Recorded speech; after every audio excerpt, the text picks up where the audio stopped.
வணக்கம். லைப்ரரி அப்படிங்கிற ஒரு விஷயத்தை நம்ம பேசிகிட்டு இருந்தோம். அதை எப்படி சிறந்து பயன்படுத்த முடியும் அப்படிங்கிறது சம்மந்தமாக பேசிகிட்டு இருந்தோம். அப்போ அந்த லைப்ரரியன்ஸை பற்றி சொன்னோம். லைப்ரரியில் ஒன்று வந்து இன்ஃப்ராஸ்ட்ரக்சர், ஒரு அமைதியான சூழல், படிப்பதற்கான மேசை, நாற்காலி, நிறைய புத்தகங்கள், எவ்வளவு நேரம் வேண்டுமானால் உட்கார்ந்து நீங்கள் படிக்கலாம். இப்போ வெளிநாடுகள்லாம் எப்படின்னாக்க இந்த லைப்ரரியோடு அட்டாச்சாக ஒரு கேஃபட்டேரியம் இருக்கும். அந்த கேஃபட்டேரியாவுக்கு போவாங்க, காஃபி சாப்பிட்டு வந்து மறுபடியும் படிப்பாங்க. இப்போ நம்முடைய லைப்ரரிஸ்லேயும் அந்த மாதிரி ஃபெசிலிட்டிஸ் இருக்குது. அவங்க போய் ஒரு காஃபி சாப்பிட்டு வந்து ரெஃப்ரெஷ் ஆகிட்டு வந்து படிக்கலாம், ஒரு டீ சாப்பிட்டு வந்து ரெஃப்ரெஷ் ஆகி படிக்கலாம், மத்தியான சாப்பாடு கூட அவங்க அங்கே சாப்பிட்டுக்கலாம். இந்த மாதிரி ஃபெசிலிட்டிஸ்லாம் நம்ம ஸ்டேட்லேயும் வர ஆரம்பிச்சிருக்கு. இன்னொன்று என்னென்னா, லைப்ரரியன் அப்படிங்கிற ஒரு விஷயம். எந்த லைப்ரரியில் அந்த லைப்ரரியன் ரொம்ப வெல்வெஸ்டாக இருக்காங்களா? இப்போ நிறைய லைப்ரரியில் ஒரு லைப்ரரியன் இல்லை, ஒவ்வொரு ஃப்ளோருக்கும் ஒரு லைப்ரரியன் இருக்காங்க. அந்த லைப்ரரியன் வந்து அந்த ஃப்ளோரை பார்த்துக்கிறாரு. அங்கே நீங்கள் என்ன புக்கை எந்த ஷெல்ஃபில் இருக்குது, எங்கே எப்படி போய் தேடணும், எந்த ஜேர்னலில் பார்க்கணும் அப்படிங்கிறத பற்றி அவங்க கைட் பண்ணுறாங்க. உதாரணத்துக்கு நான் ஒன்று சொல்கிறேன் பாருங்கள். சில லைப்ரரிஸில் அந்த லைப்ரரியன் ரொம்ப ஆக்டிவாக இருக்கும்போது என்னன்னாக்க அவங்க அதை ஒரு ஸ்டடி சென்டராக மாற்றிடுறாங்க. அங்கே நிறைய ஸ்டூடெண்ட்ஸ் வந்து படிக்கிறாங்க. அந்த லைப்ரரி அவங்களோட ஃப்ரெண்ட்லியாக இருக்கிறாரு. அவங்களுக்கு தேவையான லெக்சர்ஸ்லாம் ஆர்கனைஸ் பண்ணுறாரு. உதாரணத்துக்கு கரூரில் சிவகுமார் அப்படின்னு ஒரு லைப்ரரியன் இருக்கார். அந்த முருகேச பாண்டியன் அவரை பற்றி உங்களுக்கு சொன்னேன். அவரே நிறைய ஸ்டூடெண்ட்ஸுக்கு கைட் பண்ணியிருக்காரு. அவருடைய லீடர்ஷிப்பில் வந்து பிஹெச்டி பண்ணியிருக்காங்க. இந்த கரூரில் இந்த லைப்ரரியன் வந்து சிவகுமார் என்னென்னா நிறைய நிகழ்வுகள் நடத்திட்டுருக்காரு. மாதம் யாரையாவது கூப்பிட்டு அவங்கள ஒரு சொற்பொழிவு ஆற்ற வைத்து அங்கே இருக்கக்கூடிய இளைஞர்களை வரவழைச்சி அவங்க அதை கேட்கும்படி செய்கிறாரு. அதனால் என்னென்னா கரூர் லைப்ரரி சம்திங் டிஃப்ரெண்ட். அவர் நிறைய அவார்டெலாம் கூட வாங்கியிருக்காரு. அப்போ ஒரு லைப்ரரியன் எவ்வளவு ஆக்டிவாக இருக்கிறாரு அப்படிங்கிறத பொறுத்து தான் அந்த லைப்ரரி ஃபங்க்ஷன் ஆகும். அடுத்த விஷயம் என்னன்னாக்க, லைப்ரரி வந்து ஒரு ஸ்பெஷல் ஈவெண்ட்ஸ்க்கு, இப்போ நம்முடைய அண்ணா சென்டினரி லைப்ரரி எடுத்துக்கிட்டிங்கன்னா அதில் நிறைய ஸ்பெஷல் ஈவெண்ட்ஸ் நடக்குது. உதாரணத்துக்கு காலேஜ் ஸ்டூடெண்ட்ஸு எப்படி கம்யூனிகேஷன் ஸ்கில்ஸை வளர்த்துக்கிறது அப்படின்னு ஒரு வாரம் ஒரு ஒர்க் ஷாப் நடக்குது. நிறைய ஸ்டூடெண்ட்ஸ் என்ரோல் பண்ணிட்டு வந்து நிறையா ஒரேட்டர்ஸையும் நிறையா ஆர்டிகுலேட் பண்ணுறவங்களையும் கூட்டிகிட்டு வந்து அவங்க பேசி அந்த மாணவர்கள் அவங்ககிட்ட கேள்விகளை கேட்டு தங்களுடைய கம்யூனிகேஷன் ஸ்கில்லை வளர்த்துக்கிறதுக்கான ஒரு முயற்சியை மேற்கொண்டாங்க. பல்வேறு டாப்பிக்கில். உதாரணத்துக்கு இன்றைக்கி லேட்டஸ்ட்டாக ஒரு விஷயம் இருக்குது. அந்த லேட்டஸ்ட்டான ஒரு விஷயத்தை டிஸ்கஸ் பண்ணுறதுக்கு அந்த லைப்ரரி ஒரு பிளாட்ஃபார்மாக இருக்க முடியும். இதெல்லாம் வந்து வேறு எங்கேயும் சாத்தியமே இல்லை. ஏன் அப்படின்னா, இந்த மாணவர்கள் அந்த இடத்துல அந்த மாதிரி ஒரு டாபிக் வச்சா இவங்களும் ஒரு வாரமாக போய் அது தொடர்பான புத்தகங்களை படிச்சுக்கிட்டு அது தொடர்பான ஜேர்னல்ஸ்லாம் படிச்சுக்கிட்டு வந்து இவங்க தங்களுடைய சந்தேகங்களை அந்த கெஸ்ட் ஸ்பீக்கர்கிட்ட கேட்க முடியும். இது ஒரு மோனோலாகாக இல்லாமல் ஒரு டயலாகாக மாறும். அப்போ அவங்க சந்தேகங்களை கேட்குறது மட்டும் இல்லாமல் தெளிவுகள் பெறுவதற்கும் வாய்ப்பு ஏற்படுது. அது ஒரு சப்ஜெக்டில் கிளியராக இருக்க முடியும். இதுதான் கரெக்டு. ஏன்னா இதுதான் வந்து நிறைய காம்படிட்டிவ் எக்ஸாமினேஷனுக்கு முக்கியம். அது மட்டும் இல்லை, உங்களுடைய வளாக நேர்காணல்லையே நீங்கள் ஷைன் பண்ணணும்னா இந்த மாதிரியான கருத்துக்களை நீங்கள் சொல்லும்போது தான் உங்களுக்கு மரியாதை கிடைக்கும். வளாயமாக பேசிட்டு போகிறதில் இல்லை, சப்ஜெக்ட் மேட்டரில் உங்கள் டெக்ஸ்ட் புக்கில் இருக்கிறத சொல்கிறதில்ல, லேட்டஸ்ட்டான இன்ஃபர்மேஷன் ஒன்று கோட் பண்ணிங்கன்னா அப்போ அந்த கேம்பஸ் இன்டர்வியூ நடத்துகிறவங்களுக்கு சம்திங் டிஃப்ரெண்ட். இந்த பையன் வந்து நல்ல நாலேஜபிளாக இருக்கார், இந்த பொண்ணுக்கு நிறைய தெரிஞ்சிருக்கு அப்படின்னு அவங்க ஃபீல் பண்ணுவாங்க. அதனால் என்னென்னாக்க, இந்த லைப்ரரியில் வெறும் இன்ஃப்ராஸ்ட்ரக்சர் மட்டும் இல்லை, இன்றைக்கி நிறைய டிஸ்கஷன்ஸ் நடக்குது, செமினார்ஸ் நடக்குது, ஒர்க் ஷாப் நடக்குது, ஸ்பெஷல் லெக்சர்ஸ் நடக்குது. இதெல்லாம் சேர்ந்து தான் ஒரு லைப்ரரியை மகத்தான லைப்ரரியாக மாற்றுது. இப்போ எந்தெந்த மாதிரி லைப்ரரியை நம்ம பயன்படுத்தலாம் அப்படிங்கிறதுக்கு வர்றதுக்கு முன்னாடி முதல்ல வந்து நீங்கள் உலகத்திலேயே தலை சிறந்த லைப்ரரிகள் எப்படி இருக்குங்கிறத பற்றி தெரிஞ்சுக்கணும். உதாரணத்துக்கு பிரிட்டனில் இருக்கிற ஒரு லைப்ரரியில் 17 crore புக்ஸ் இருக்குது, 17 கோடி புத்தகங்கள். அதே மாதிரி காங்கிரஸ் லைப்ரரி வாஷிங்டனில் ஒன்று இருக்குது, அதில் 17 கோடி இருக்குது. நியூயார்க் லைப்ரரி அதில் 5 கோடி புத்தகங்கள் இருக்குது. புகழ்பெற்ற லைப்ரரி அப்படின்னு பார்த்தீங்கன்னா வேட்டிக்கன் லைப்ரரி ஒன்று. அதே மாதிரி சிங்கப்பூர் நேஷனல் லைப்ரரி, சைனாவில் ஒரு நேஷனல் லைப்ரரி, இதெல்லாம் புகழ்பெற்ற நேஷனல் லைப்ரரி. நம்ம ஸ்டேட்டை எடுத்துக்கிட்டிங்கன்னா அண்ணா சென்டினரி லைப்ரரி ஒரு அற்புதமான லைப்ரரி. இப்போ மதுரையில் கலைஞர் மெமோரியல் லைப்ரரி. இதில் இந்த லைப்ரரிலாம் பார்த்திங்கன்னா ஆயிரக்கணக்கான மாணவர்கள் தினமும் வராங்க. காலையில் சாப்பாடு எடுத்துக்கிட்டு வராங்க, சாயந்தரம் வரைக்கும் அவங்க படிச்சுட்டு தான் போகிறாங்க. அப்போ இந்த லைப்ரரிஸ்லாம் என்னன்னாக்க இன்னொருத்தரை பார்த்து நாமளும் படிக்கணுங்கிற எண்ணத்தை ஏற்படுத்தி ஒரு நிமிஷத்தை கூட வேஸ்ட் பண்ணக்கூடாது அப்படிங்கிற ஒரு உந்துதலை ஏற்படுத்தக்கூடிய விஷயமா இருக்குது. இப்போ லைப்ரரியில் வந்து ப்ரைவேட் லைப்ரரி இருக்குது, பர்சனல் லைப்ரரி இருக்குது, பப்ளிக் லைப்ரரி இருக்குது. இப்போ சில பேர்லாம் வந்து ப்ரைவேட் லைப்ரரி ஒன்று வச்சுருப்பாங்க. அந்த ப்ரைவேட் லைப்ரரினா ஒரு உதாரணத்துக்கு எடுத்துட்டிங்கன்னா அவங்களுடைய சிங்கிள் கலெக்ஷன்ஸே அவங்க மட்டுமே கலெக்ட் பண்ண புத்தகம். இப்போ உதாரணத்துக்கு சாலர்ஜங் மியூசியம் அப்படின்னு நம்ம ஹைதராபாத் போனால் அவசியம் எல்லோரும் போவாங்க. அது ஒரு தனிப்பட்ட மனிதருடைய கலெக்ஷன் தான் அந்த மியூசியம். இப்போ சரஸ்வதி மகால் லைப்ரரிக்கு நம்ம போகிறோம், அது ஒரு தனிப்பட்ட ஒருவருடைய கலெக்ஷன். அதேமாதிரி ரோஜா முத்தையா நூலகம், இது ஒரு தனிப்பட்ட நபருடைய கலெக்ஷன். சில பேர் அந்த மாதிரி தனிப்பட்ட இன்ட்ரெஸ்ட்டில் கலெக்ட் பண்ணிவிட்டு அதுக்கப்புறம் எல்லோரும் படிப்பதற்காக அதை வந்து திறந்து வைப்பாங்க, அர்ப்பணிப்பாங்க. அது மாதிரி ஒன்று. இப்போ வசீர் ஒருத்தர் இருந்தார், இஸ்மாயில் அப்படின்னு. அந்த வசீர் என்னென்னா ரொம்ப படிக்கிறதுல ஆர்வம். அதனால் அவர் எங்கே போனாலும் தன்னுடைய புத்தகங்களை எடுத்துகிட்டு போவார். எப்படின்னா ஒட்டகங்கள் மேலே ஏற்றிடுவார். A to Z அந்த ஒட்டகம் இருக்கும். ஒட்டகத்துக்கு இப்போ ஏ சம்மந்தமான ஏல தொடங்கக்கூடிய புத்தகம் வேணும்னா அந்த ஒட்டகத்துக்கு மேலே இருக்கிற புக் எடுத்து அவசரமாக படிப்பார். இப்படி அவர் எங்கே போனாலும் இந்த ஒட்டகமும் கூடையே போகும். அந்த மாதிரி ஆர்வம் உள்ள நிறைய புத்தகங்களை வைத்திருந்தவர்கள் இருந்தார்கள். அவருடைய லைப்ரரியில் அவங்க அடிக்கடி எடுத்து படிப்பதும். இப்போ அலாவுதீன் கில்ஜிக்கு வந்து படிக்க தெரியாது, ஆனால் படிக்க சொல்லி கேட்டுக்கிட்டே இருப்பாராம். அதே மாதிரி வில்லியம் த காங்கரர், அவருக்கு படிக்க தெரியாது, அவர் தான் இந்த டூம்ஸ்டே புத்தகத்தை கொண்டு வந்தவர், ஆனால் படிக்க வச்சு கேட்டுக்கிட்டே இருப்பாராம். அக்பருடைய லைப்ரரியில் நிறையா புத்தகம் இருந்தது, ஆனால் அக்பருக்கு படிக்க தெரியாது. பாபர் நிறையா படித்தவர், ஹுமாயூன் நிறையா படித்தவர். இவங்கெல்லாம் எப்படின்னா படிக்கிறத வந்து வாழ்க்கையினுடைய ஒரு அம்சமாக வச்சுருந்தாங்க, தெரிஞ்சுக்கிறத வாழ்க்கையினுடைய ஒரு அம்சமாக வச்சுருந்தாங்க. அதனால் என்னன்னாக்கா இவங்க நிறைய புத்தகங்களை மெயின்டைன் பண்ணக்கூடியவர்களாக இருந்தார்கள். இப்போ உங்கள் காலேஜில் ஒரு லைப்ரரி இருக்குது.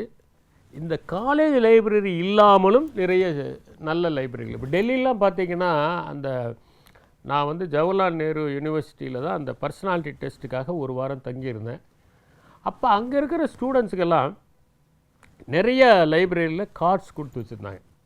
அவங்க லைப்ரரியே அருமையான லைப்ரரி. நான் வந்து ஜவஹர்லால் நேரு யூனிவர்சிட்டியினுடைய லைப்ரரிக்கு போனால் வெளியவே வந்து ஒரு காஃபட்டேரியா இருக்கும், ரொம்ப நேரம் அந்த லைப்ரரி ஃபங்க்ஷன் ஆகும். சில யூனிவர்சிட்டிஸ்லாம் வெளிநாட்டில் எப்படின்னா 24 hours கூட ஃபங்க்ஷன் ஆகிற லைப்ரரிஸ் உண்டு.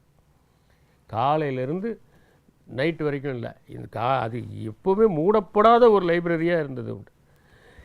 நிறைய காலேஜில் நான் அந்த காலேஜ் அத்தாரிட்டிஸு கூட நான் இந்த நிகழ்ச்சி மூலமாக ரிக்வெஸ்ட் பண்ணிக்கிறது என்னென்னா, தயவு செய்து காலேஜ் லைப்ரரி சரிங்க அந்த 5 மணிக்கு மூடுறது 6 மணிக்கு மூடுறது செய்யாதீங்க. ஏன்னா 5 மணி வரைக்கும் பசங்க கிளாஸ் அட்டன் பண்ணுறாங்க. அப்புறம் அதுக்கப்புறம் அவங்க வந்து எப்படி படிக்க முடியாது. அதனால் என்னன்னாக்க லைப்ரரி குறைஞ்சது ஒரு 8 மணி 9 மணி வரைக்குமாவது ஓப்பன் ஆகிருக்கணும். என்னை கேட்டால் நீங்கள் வந்து காலையில் 10 மணிக்கு மூடிட்டு சாயந்தரமே 5 மணிக்கு திறக்கலாம், அதில் ஒன்றும் தப்பில்லை. 2 லைப்ரரியன் போடுறதுல ஒன்றும் தப்பில்லை. 10 மணி வரைக்கும் கூட ஃபங்க்ஷன் ஆகலாம். இந்த மெட்ராஸ் யூனிவர்சிட்டி லைப்ரரியை நான் ரொம்ப நேசித்தது என்னென்னா, எல்லா நாளும் அது திறந்திருக்கும். காலையில் 8 மணிலேருந்து நைட்டு 8 மணி வரைக்கும் நிறையா அற்புதமான புத்தகங்கள் அங்கே இருக்குது. அந்த லைப்ரரியன்ஸ்லாம் ரொம்ப ஃப்ரெண்ட்லியாக இருப்பாங்க. ஒரு புக்கை போய் கேட்டோம்னா அதை எடுத்து கொடுக்குற வரைக்கும் ஓய மாட்டாங்க. எந்த இடத்துல இருக்குதுன்னு போய் காமிச்சு, அது மட்டும் இல்லை நமக்கு வெரைட்டிஸ் ஆஃப் புக்ஸை காமிப்பாங்க. இதை பாருங்கள் இது சம்மந்தமாக இது வந்திருக்குன்னு எடுத்து காமிப்பாங்க. அதுதான் ஒரு லைப்ரரியினுடைய வேலை. அதனால் இந்த லைப்ரரிக்குள்ளே நீங்கள் உள்ளே நுழைஞ்சி படிக்கிறத ருசி கண்டுட்டிங்கன்னு வச்சுக்கோங்களேன், அதுக்கப்புறமேலும் உங்களுக்கு லைப்ரரி விட மனசே வராது. கொஞ்சம் நேரம் டைம் கிடைச்சா கூட அந்த லைப்ரரிக்கு தான் போவீங்க. ஒரு அரை மணி நேரம் ஒரு கேப் கிடைச்சா கூட அந்த லைப்ரரியில் போய் உட்காருங்க. ஏன்னா அந்த அரை மணி நேரத்தில் எவ்வளோ விஷயத்தை நீங்கள் தெரிஞ்சுக்கலாம். எந்த இன்ஃபர்மேஷன் எப்போ உதவுன்னு யாருக்குமே சொல்லவே முடியாது. அதனால் உங்கள் சக மாணவர்களை விட நீங்கள் அறிவில் சிறந்து விளங்கணும்னு ஆசைப்பட்டீங்கன்னா, யார் கேட்டாலும் எந்த விஷயத்தை பற்றியும் நுணுக்கமாக பேசணும்னு ஆசைப்பட்டீங்கன்னா, உங்களுக்கான ஒரே இடம் லைப்ரரி தான். ஆனால் இன்றைக்கி கல்லூரிகளில் எத்தனை மாணவர்கள் நூலகங்களை முழுமையாக பயன்படுத்துகிறார்கள்? இந்த கேள்வி நம் முன்னாடி இருக்குது. பல புகழ்பெற்ற லைப்ரரிகளுக்கு நான் போயிருக்கிறேன். நான் பணியில் சேர்ந்த பிறகு போயிருக்கேன், பணியில் சேரத்துக்கு முன்னாடியும் போயிருக்கேன். பணியில் சேரத்துக்கு முன்னாடி நான் போனபோது அந்த லைப்ரரிஸ்லாம் க்ரௌடடாக இருக்கும், நிறைய மாணவர்கள் உட்காந்து படிச்சுட்ருப்பாங்க. இப்போ அந்த கல்லூரியில் நூலகங்களுக்கு போய் பார்த்தா ஒரு 4-5 பேர் தான் இருக்காங்க. கேட்டால் நாங்கள் ஜேர்னல்ஸில் படிச்சுக்கிறோம், புக்ஸில் படிச்சுக்கிறோம் அப்படிங்கிறாங்க. அப்போ புக்ஸில் படிக்கிறதுக்கும் நாம் லைப்ரரியில் படிக்கிறதுக்கும் ஏதாவது வித்தியாசம் இருக்கா? இப்போ புக்ஸ்லேயே படித்து எல்லாத்தையும் நம்ம தெரிஞ்சிக்க முடியுமா அப்படிங்கிற ஒரு கேள்வி. இப்போ நிறைய இடங்களில் ஒரு அசைன்மெண்ட் கொடுத்தா மாணவர்கள் என்ன பண்ணுறாங்கன்னா, ஒரு கட் அண்ட் பேஸ்ட்டு தான் பண்ணுறாங்க. அதனால தான் இந்த பிளாஜரிசத்தை பற்றி பசுவையா அப்படிங்கிற ஒரு நடுநிசி நாய்கள் அப்படிங்கிற ஒரு புத்தகம், வெறும் சுந்தர ராமசாமி தான் பசுவையாங்கிற பேரில் எழுதியிருப்பார். தக்காளி ரசம், அந்த ரசம், இந்த ரசம்னு சொல்லிட்டு எங்கள் தமிழ் எழுத்தாளர்களுக்கு பிடித்தது பிளாகியரிசம் அப்படின்னு எழுதியிருப்பார். அந்த பிளாஜரைஸ் பண்ணி இதிலிருந்து கட் பண்ணுறது, அதிலிருந்து கட் பண்ணுறது, பேஸ்ட் பண்ணுறது, இந்த மாதிரி ஒரு ஹாச் போச். என்னென்னா, சார்ல்ஸ் டார்வின் கிட்ட இந்த சின்ன பசங்கள்லாம் அவரை டெஸ்ட் பண்ணலான்னு பார்த்துட்டு, ஒரு பக்கில் இருந்து கால், இன்னொரு பக்கில் இருந்து உடம்பு, இன்னொரு பக்கில் இருந்து தலை, இன்னொரு பக்கில் இருந்து விங்ஸு எல்லாத்தையும் ஒட்டிக்கிட்டு வந்து சார்ல்ஸ் டார்வின் கிட்ட இது எந்த பக் அப்படின்னு கேட்டிருக்காங்க. உடனே அவர் அப்படி பார்த்துட்டு சொன்னாரா, இது ஹம்பக் அப்படின்னு சொன்னாரா. அந்த மாதிரி 4 இடத்துலேருந்து எடுத்து ஏதோ ஒன்று பண்ணி ஒரு இது, அது இப்போ ரொம்ப ஈஸியாக போச்சு. சாட் ஜிபிடிலாம் வந்த பிறகு அதில் இருக்கிற மெட்டீரியலை அப்படியே யூஸ் பண்ணுறாங்க.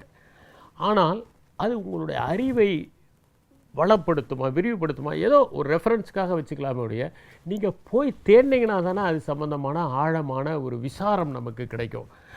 அதே மாதிரி ஒரு லைப்ரரியில் போனீங்கன்னா ஒரு சப்ஜெக்டில் எத்தனை விதமான புத்தகங்கள் பார்க்கலாம். அந்த ஃபெசிலிட்டி நிச்சயமாக உங்களுக்கு வந்து இன்டர்நெட்டில் பார்க்குறதுனால கிடைக்காது. எது சிறந்த புத்தகம்? 10 புத்தகம் இருக்குது, இதில் எது சிறந்த புத்தகம், எப்படி தேர்ந்தெடுக்கிறது? மால்கம் கிளாட்வெல் வந்து பிளிங்க் அப்படின்னு ஒரு புத்தகம் எழுதியிருப்பார். அதில் என்ன சொல்லுவார்னா, சில நேரங்களில் நம்ம ஒரு விஷயத்தை பார்த்த உடனே நம்ம இன்ட்யூஷனில் நம்ம தெரிஞ்சிக்க முடியும். நீங்கள் ஒரு புத்தக கடைக்கு போகிறீங்க, அங்கே ஒரு புத்தகத்தை வாங்குறீங்க. எப்படி வாங்குறீங்க? ஒரு 4 பக்கத்தை புரட்டினோடனே இந்த புத்தகம் ஒர்த்து பையிங்னு உங்களுக்கு தோணும். நீங்கள் வாங்கிட்டு வருவீங்க, உண்மையிலே அது தலை சிறந்த புத்தகமாக இருக்கும். சும்மா ஒரு ரேண்டமாக, இப்போல்லாம் என்னென்னா பல இடங்களில் அந்த பிளாஸ்டிக் கவரை போட்டுட்டு புரட்டவே விடாமல் பண்ணிடுறாங்க. That's not correct. புத்தகத்தை புரட்டி பார்க்கணும், புரட்டி பார்த்து பிடித்தால்தான் வாங்கணும், பிடிக்காமல் ஏன் வாங்கணும்? தேவையே இல்லையே. அப்போ ஒரு உலகத்திலேயே ரொம்ப ரேர் கமாடிட்டுன்னு நான் நினைக்கிறது தங்கமோ, வைரமோ, வைடூரியமோ, மரகதமோ அல்ல, நேரம்தான். ஒரு மனிதனுடைய வாழ்க்கையில் அவன் நினைத்தாலும் அதிகப்படுத்த முடியாத ஒன்று என்பது நேரம் மட்டும்தான். அப்போ அந்த ப்ரீஷியஸான நேரத்தை அவங்க இன்வெஸ்ட் பண்ணும்போது இது ஒர்த் ரீடிங்காக இல்லையான்னு பார்க்குறதுக்கான உரிமை உண்டு. அதனால் பிளாஸ்டிக் கவரில் மூடுறது சரியல்ல. சும்மா அப்படி 4 பக்கம் புரட்டினாலே நமக்கு உடனடியாக தெரியும் இந்த புத்தகத்தை வாங்கலாம் அப்படின்னு. அப்போ 10-15 புத்தகம் ஒரே டாப்பிக்கில் இருக்குது. இதில் எதை எடுத்து படிக்கிறது? நான் என்னுடைய எக்ஸாம்பிள் சொல்கிறேன். நான் வந்து சிவில் சர்வீசஸ் படிக்கிறதுக்காக எங்கள் லைப்ரரி, நான் எந்த லைப்ரரி அதிகமாக காலேஜில் யூஸ் பண்ணாமல் விட்டனோ அதே லைப்ரரிக்கு போகிறேன். நான் ஒரு வாரம் பர்மிஷன் வாங்கிட்டு உள்ளே போய் பார்க்குறேன். அதில் வந்து என்ன சொல்லியிருக்காங்கன்னா, போஸ்ட் ஹார்வெஸ்ட் டெக்னாலஜியை பற்றி ஒரு டாபிக் இருக்குது. போஸ்ட் ஹார்வெஸ்ட்டில் என்னென்ன பண்ணுறாங்க, அது ரொம்ப முக்கியம். ஒரு நெல்லை வந்து நீங்கள் அறுத்தீங்கன்னா அதை எப்படி ப்ராசஸ் பண்ணுறோம், எப்படி ப்ரிசர்வ் பண்ணுறோம், இதுதான் போஸ்ட் ஹார்வெஸ்ட் டெக்னாலஜி. இப்போ ப்ரிசர்வேஷன் ஆஃப் ஃப்ரூட்ஸ் அண்ட் வெஜிடபிள்ஸ்னு ஒரு டாபிக்.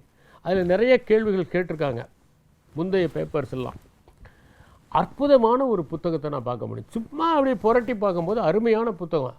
அதுக்கப்புறம் உட்காந்து, அப்போல்லாம் வந்து இந்த ஃபோட்டோ காப்பிங்கெலாம் பண்ணுறதுக்கெலாம் வந்து ஃபெசிலிட்டிஸ் கிடையாது. இப்போ பல லைப்ரரிஸில் ஃபோட்டோ காப்பிங் ஃபெசிலிட்டி இருக்குது. நீங்கள் நிறைய ஜேர்னல்ஸை எடுத்து அதில் எந்த பகுதி உங்களுக்கு வேணும் அப்படின்னு சொல்லி கொண்டு போய் கொடுத்தீங்கன்னா, அங்கே வந்து அவங்க ஒரு பக்கம் ₹1 வீதம் பார்த்தீங்கன்னா நீங்கள் 100 பக்கம் கேட்டிங்கன்னா கூட 100 பக்கத்தையும் உங்களுக்கு மத்தியானத்துக்குள்ளே ஃபோட்டோ காப்பி பண்ணி கொடுக்குறாங்க. அந்த மாதிரி ஃபோட்டோ காப்பி பண்ணும்போது என்ன ஆகுதுன்னா, ஒரு அட்வான்டேஜ் என்னென்னா, நீங்கள் வீட்டுக்கு எடுத்துகிட்டு போய் எதெல்லாம் வேணுமோ அதை அண்டர்லைன் பண்ணி படிச்சுக்கலாம். உங்களுக்கு தேவையானதை சூஸ் பண்ணுறதுக்கு ஆனால் அந்த ஜேர்னலுக்கு நீங்கள் படித்தாகணும். அந்த ஜேர்னலை படிக்கிறதுக்கு நீங்கள் லைப்ரரிக்காக போகணும். அப்போ 10 புத்தகத்தில் எந்த புத்தகம் உங்களுக்கு தேவையானது, எந்த ஜேர்னல் உங்களுக்கு தேவையானது. நான்லாம் ஃபஸ்ட் இயர் போகும்போது எங்கள் காலேஜ் லைப்ரரியில் பார்ப்பேன், சீனியர்ஸ் வருவாங்க, பிஹெச்டி பண்ணுறவங்க. அவங்க திடீர்னு போய் ஒரு இதை திறப்பாங்க, அந்த ஜேர்னல் செக்ஷனை அப்படி திறப்பாங்க. திறந்தோடனே நிறைய ஜேர்னல்ஸ் இருக்கும். அதெல்லாம் எடுத்துகிட்டு வந்து டேபிள் மேலே வைப்பாங்க. நாங்கள்லாம் பார்த்துட்டு, ஐயோ இவ்வளோ படிக்க போகிறாங்க, எப்படி படிக்க போகிறாங்க, நாள் ஃபுல்லாக படிக்க போகிறாங்கன்னா, அதுக்கப்புறம் பார்த்திங்கன்னா அவங்க புரட்டிகிட்டே இருப்பாங்க. இந்த ஜேர்னலில் அவங்களுக்கு தேவையானது இருக்காது, அடுத்த இஷ்யூ எடுப்பாங்க, அதில் இருக்கிறதும் அப்புறம் ஒரு ஃப்ளாப் வச்சு அதை அந்தாண்ட வச்சுருவாங்க. இந்த மாதிரி 2-3 ஜேர்னல் அவங்களுக்கு தேவையானதை மட்டும் எடுத்து வச்சுட்டு அதுக்கப்புறம் அதில் இருந்து கார்ட்ஸ் வச்சுருப்பாங்க. அப்போல்லாம் பிஹெச்டி இப்போ கார்ட்ஸுக்கு நிறைய பேர் யூஸ் பண்ணுறது கிடையாது, கம்ப்யூட்டர் யூஸ் பண்ணிக்கிறாங்க. கார்ட்ஸில் எழுதுவாங்க. அதில் வந்து அந்த என்ன தேவையோ அந்த ரெலவெண்ட் எழுதிட்டு கீழே யார் ஆத்தரு, எந்த மேகசினு, எந்த டேட்டில் பப்ளிஷ் ஆச்சு, எந்த இயரு, அதெல்லாம் எழுதுவாங்க. இது மாதிரி அவங்க எழுதுறத பார்ப்போம். அப்போ தான் எங்களுக்கு புரியும், இவங்க இதுதான் அவங்களுக்கு தேவையானதுங்கிறத ரெஃபர் பண்ணிக்கிறாங்க. அந்த மாதிரியான ஒரு ஃபெசிலிட்டி உங்களுக்கு லைப்ரரியில் கிடைக்கிது. இப்போ இந்த அண்ணா சென்டினரி லைப்ரரி அங்கே வந்து நீங்கள் காலையில் போய் பார்த்தீங்கன்னா நிறைய ஸ்டூடெண்ட்ஸ் வராங்க. ஆனால் அவங்க எல்லாருமே காம்படிட்டிவ் எக்ஸாம்ஸ் ப்ரிப்பேர் பண்ணுறவங்க. ஜென்ரல் ரீடிங்க்கு வரவங்க இன்னும் அதிகரிக்கணும், சாதாரணமாக படிக்கிறதுக்கு. அது எழுத்தாளர்கள் வராங்க, பேச்சாளர்கள் வராங்க. பட் ஸ்டூடெண்ட்ஸ் இந்த மாதிரி ஜென்ரல் ஸ்டடீஸை படிக்கிறதுக்கு, ஜென்ரலாக ஒரு புத்தகத்தை படிக்கிறதுக்கு, சயின்ஸை பற்றி தெரிஞ்சுக்கிறதுக்கு, அவங்க படிக்கக்கூடிய சப்ஜெக்டில் இன்னும் அதிகமாக தெரிஞ்சுக்கிறதுக்கு அவங்க இந்த லைப்ரரிஸை அதிகமாக யூஸ் பண்ணணும். அப்போ அந்த லைப்ரரிக்கு நிறைய பேர் வரும்போது ஒரு அட்வான்டேஜ் என்ன ஆகும்னா, அந்த என்விரான்மெண்ட்டில் ஒரு படிக்கணுங்கிற the entire environment will be surcharged with the academic fervour. எல்லோரும் படிக்கிறாங்க போது நம்மளை அறியாமல் நாம் படிப்போம். நான் சொன்ன மாதிரி மிரர் நியூரான்ஸ். இன்னொன்று என்னென்னா, நமக்கு ஒரு கைடன்ஸ் கிடைக்கும். இப்போ காலேஜ் லைப்ரரியில் படிக்கும்போது என்னன்னாக்க, ஒரு சப்ஜெக்ட் உங்களுக்கு கொடுக்குறாங்க, உங்களுடைய ஃபஸ்ட் இயரில் இந்த சப்ஜெக்ட் நீங்கள் படிக்கிறீங்க, அது இன்னும் நல்லா படிக்கணும்னு நீங்கள் நினைக்கிறீங்க. அது ரொம்ப ரெலவெண்ட்டானது. ஏன்னா ஹையர் எஜுகேஷனுக்கும் ஸ்கூல் எஜுகேஷனும் இருக்கிற மிகப்பெரிய வித்தியாசம் என்னென்னா, ஸ்கூல் எஜுகேஷனில் வந்து ஒரு ஃபவுண்டேஷன் மட்டும்தான் உருவாக்கப்படுகிறது. ஆனால் அப்ளிகேஷன் எப்போ வருதுனாக்கா ஹையர் எஜுகேஷனில் தான் வருது. நீங்கள் படித்ததெல்லாம் நீங்கள் ஃபீல்டில் போய் அப்ளை பண்ண போகிறீங்க. நீங்கள் எது படித்தாலும் சரி, மெடிசன் படிக்கிறீங்க, சும்மா ஒரு நாலேஜுக்காக படிக்கிறீங்களா? கிடையவே கிடையாது. நான் எப்போவுமே சொல்லுவேன் என்னென்னா, டேட்டா, இன்ஃபர்மேஷன், நாலேஜ், விஸ்டம்.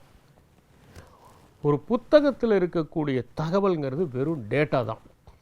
நான் ஏற்கனவே உங்களுக்கு சொல்லியிருக்கேன், இன்றைக்கி ஏக்கச்சக்கமான டேட்டா அவைலபிளாக இருக்குது. 2000 வருஷம் உருவாக்கப்பட்ட டேட்டாவை இன்றைக்கி 2 நாளில் உருவாக்க முடியும். இன்றைக்கி பிரச்சனை நமக்கு டேட்டா இல்லாதது இல்லை, டேட்டா எக்கச்சக்கமாக இருக்கிறது தான் பிரச்சனை. எந்த டேட்டாவை நாம் தேர்ந்தெடுக்கிறது? அயோத்திதாச பண்டிதர் தான் சொல்லுவார், என்னென்னா, we have to glean truth from facts. ஃபேக்ட்டுங்கிறது என்ன? ஃபேக்ட்டுங்கிறது மெய்மை, ட்ரூத்துங்கிறது உண்மை. அதனால் நம்ம இந்த எது உண்மைங்கிறத நம்ம தேர்ந்தெடுக்கணும் அப்படின்னு சொல்லி, அது மாதிரி நம்ம எந்த டேட்டா நமக்கு ரெலவெண்ட் அப்படிங்கிறத தேர்ந்தெடுக்க வேண்டிய ஒரு நெசசிட்டியில் இருக்கிறோம். அப்போ அவசியமான டேட்டாவை நம்ம கலெக்ட் பண்ணுறதுக்கு நாம் கற்றுக்கிறது தான் ரொம்ப ரொம்ப முக்கியம். இப்போ நீங்கள் வந்து ஏகப்பட்ட டேட்டா இருக்குது, அந்த டேட்டாவை மட்டும் வச்சு நீங்கள் வந்து வாழ்க்கையில் நாலேஜபிளாக ஆயிட முடியுமா? முடியவே முடியாது. அந்த டேட்டாவை நீங்கள் இன்ஃபர்மேஷனாக கன்வெர்ட் பண்ணணும். எல்லா டேட்டாவும் உங்களுக்கு ரெலவெண்ட் கிடையாது. சும்மா ஒரு டேபிளர் காலம் இருக்குது, அந்த டேபிளர் காலத்தை வச்சு நீங்கள் ஒன்றும் அடைய முடியாது. உதாரணத்துக்கு ரெயின்ஃபால் இருக்குது, ஒரு 10 வருஷத்து ரெயின்ஃபாலை எடுத்து போடுறீங்க, அதெல்லாம் டேட்டா. அதை வச்சு நீங்கள் ஒன்றும் அடைய முடியாது. அதை ஒரு இன்ஃபர்மேஷனாக டெடியூஸ் பண்ணணும். அந்த இன்ஃபர்மேஷனாக டெடியூஸ் பண்ணும்போது என்ன பண்ணுவீங்க? 5 வருஷத்துக்கு ஒரு தடவை ஃப்ளட்டு வருது, ஒவ்வொரு 7வது வருஷமும் அது வந்து ஒரு ட்ரவுட்டை நோக்கி போயிட்டுருக்குது, 2 வருஷம் 5 வருஷத்தில் 2 வருஷம் நார்மல் ரெயின்ஃபால் இருக்குது. இப்படி நீங்கள் டெடியூஸ் பண்ணுவீங்க. எந்த மாதத்தில் அதிக மழை பெய்யுது? நவம்பர் டிசம்பரில் அதிக மழை பெய்யுது. எந்த மாதத்தில் வந்து அதிகமாக குளிர் இருக்குது, இது மாதிரியெல்லாம் நீங்கள் டெட்யூஸ் பண்ணுறது இன்ஃபர்மேஷன். இந்த டெட்யூஸ் பண்ணுற இன்ஃபர்மேஷனை நீங்கள் கிரகிச்சிங்கன்னா அது இட் பிகம்ஸ் நாலேஜ். சரி, இது எல்லாமே நாலேஜ் உங்களுக்கு கிடச்சிருச்சு.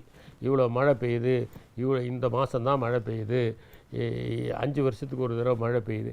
இதை வெறும் நாலேஜாக வச்சு என்ன பிரயோஜனம்? அப்போ நம்ம நவம்பர் டிசம்பர்னால் மழை கண்டிப்பாக பெய்யுது. அப்போ சென்னையில் மழை பெய்யுறதுனால நாம் அந்த நவம்பர் டிசம்பரில் மழையை சமாளிப்பதற்கான நடவடிக்கைகளை எடுக்க வேண்டும். இதுதான் வந்து விஸ்டம். அப்போ ஹையர் எஜுகேஷனில் நீங்கள் வந்து ஒரு ஹேண்டை பற்றி படிக்கிறீங்க, அந்த நீங்கள் எம்எஸ்சில் படிக்கிறீங்க, ஹேண்ட் சர்ஜரியை பற்றி படிக்கிறீங்கன்னா அது வந்து வெறும் நாலேஜாக இருக்கக்கூடாது. அதை வந்து அப்ளை பண்ணிங்கன்னா தான் நாளைக்கு நீங்கள் வந்து ஹேண்ட் சர்ஜரி பண்ண முடியும். உலகத்தில் புகழ்பெற்ற ஹேண்ட் சர்ஜன்ஸ் இருக்கக்கூடிய இடம் நம்முடைய ஸ்டான்லி மெடிக்கல் காலேஜ். அந்த காலத்திலேருந்தே அது ரொம்ப பாப்புலர் இந்த ஹேண்ட் சர்ஜரிக்கு. அது மாதிரி நாம் ஒரு விஷயத்தை எப்படி அப்ளை பண்ணுறது அப்படின்னு தெரிஞ்சுக்கிறதுக்கு தான் லைப்ரரி நம்ம நிறைய யூஸ் பண்ணணும்.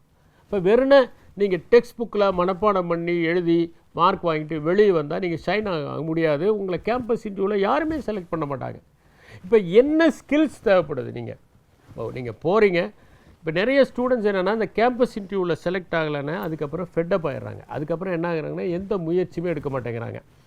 அதில் ஒரு 25% ஆஃப் த ஸ்டூடெண்ட்ஸ் என்ன பண்ணுறாங்கன்னா, நம்ம காம்படிட்டிவ் எக்ஸாம்ஸ் எழுதுவோம், வேறு எதில் ஒரு இங்கே படித்தது எம்இயாக இருக்கும், ஆனால் போய் ஒரு பேங்க்கில் போய் ஒரு கிளரிக்கல் லெவல் கேடரில் போய் உட்காந்துக்கிறாங்க. இவங்க படித்ததுக்கும் இதுக்கும் சம்மந்தமே இல்லை. அவ்வளவு நாலேஜ் அவங்க இன்வெஸ்ட் பண்ண நாலேஜை அவங்களால பயன்படுத்த முடியல. அப்போ நீங்கள் இந்த மாதிரி கேம்பஸ் இன்டர்வியூவில் செலக்ட் ஆகிறதுக்கான ஸ்கில்ஸ் என்ன? எப்போவுமே நம்ம சொல்லுவோம் என்னென்னா, we do not have unemployment problem, we have unemployable people அப்படின்னு. எம்ப்ளாயபிள் ஸ்கில்ஸ் நம்மக்கிட்ட குறைவாக இருக்குது. அந்த எம்ப்ளாயபிள் ஸ்கில்ஸை வளர்த்துக்கிறதுக்கு என்னென்னா, from knowledge you have to convert it into wisdom. அதனால் இந்த லைப்ரரியில் போய் நீங்கள் படிக்கிறதோடு நிறுத்தாமல் அடுத்த கட்டத்தில் இதை எப்படி அப்ளை பண்ணலான்னு தெரிஞ்சுக்கணும். அதுக்கு தான் உங்களுக்கு சீனியர்ஸ். நான் என்ன சொல்கிறேன்னா, லைப்ரரியில் இந்த சப்ஜெக்ட்டுக்கு எந்தெந்த புத்தகத்தை படிக்கலான்னு உங்களுடைய சீனியர்ஸ்னால் நாட் இமீடியட் சீனியர்ஸ், உங்கள் காலேஜில் பிஜி படிச்சுட்ருப்பாங்க, உங்கள் காலேஜில் பிஹெச்டி பண்ணிகிட்ருப்பாங்க. அந்த மாதிரி சீனியர்ஸ்கிட்ட அந்த சப்ஜெக்ட் சம்மந்தமாக போய் கேட்டிங்கன்னா they will be able to guide you எந்த புக்கை படிக்கிறது, எந்த மாதிரி படிக்கிறது. இப்போ லைப்ரரியை பயன்படுத்தணும் அப்படின்னு நீங்கள் நினச்சிங்கன்னா அதுக்கு எந்த மாதிரியான மன தயாரிப்பு தேவை? நான் என்ன சொல்லுவேன்னா, முதல்ல I request the college authorities, வாரத்துக்கு ஒரு லைப்ரரி ஹவரை முதல்ல ஏற்படுத்துங்க. ஒரு 3 மாதம் மஸ்ட்டு ஒரு லைப்ரரி ஹவர். அந்த லைப்ரரி ஹவரில் எல்லாரும் போய் லைப்ரரியில் உட்காரணும், ஏதாவது ஒரு புத்தகத்தை எடுத்து படிக்கணும். அது மஸ்ட் அப்படிங்கிற ஒரு ஃபீலிங்கை க்ரியேட் பண்ணுங்கள். ரெண்டாவது, அவங்க என்ன படிக்கிறாங்க அப்படிங்கிறது ஒரு அசைன்மெண்ட்டாக சப்மிட் பண்ண சொல்லுங்கள். இந்த 2 விஷயத்தை நீங்கள் 3 மாதம் இன்சிஸ்ட் பண்ணிங்கன்னா லைப்ரரிக்கு போகிற பழக்கம் அந்த ஸ்டூடெண்ட்ஸுக்கு தானாகவே ஏற்படும். Then they will start falling in love with the library. அதனால் லைப்ரரிக்கு போகிறதை ஒரு பழக்கமாக நீங்கள் மேற்கொண்டால்தான் உங்களுடைய வாழ்க்கையில் நிறைய தெரிந்து கொள்ள முடியும். நீங்கள் படிப்பதை எப்படி களத்தில் பயன்படுத்த முடியும் என்பதை நீங்கள் தெரிந்து கொள்ள முடியும். இன்னொன்று என்னென்னா, இந்த லைப்ரரியில் நீங்கள் படிக்கக்கூடிய விஷயத்தெல்லாம் நீங்கள் ஒரு நோட்ஸாக எடுக்கணும். ஒரு புத்தகத்தை படிக்கிறீங்கன்னா வெறும் படிச்சுட்டு வரக்கூடாது, அதை ஒரு நோட்ஸாக எடுக்கணும், ஒரு டெட்யூஸ் பண்ணணும். இதை எப்படி நாம் அப்ளை பண்ணலாங்கிறத நாம் சிந்தித்து பார்க்கணும். இது மாதிரியான முயற்சிகள்லாம் செய்யும்போது தான் உங்களுடைய லைப்ரரி விசிட் ஃப்ரூட்ஃபுல்லாக இருக்கும். இன்னும் நாம் இந்த லைப்ரரி எப்படி பயன்படுத்தலாம், இந்த லைப்ரரியை பயன்படுத்துவதன் மூலம் நம்முடைய வாழ்க்கை எப்படியெல்லாம் மேம்படும் என்பது குறித்து விரிவாக சிந்திப்போம். நன்றி, வணக்கம்.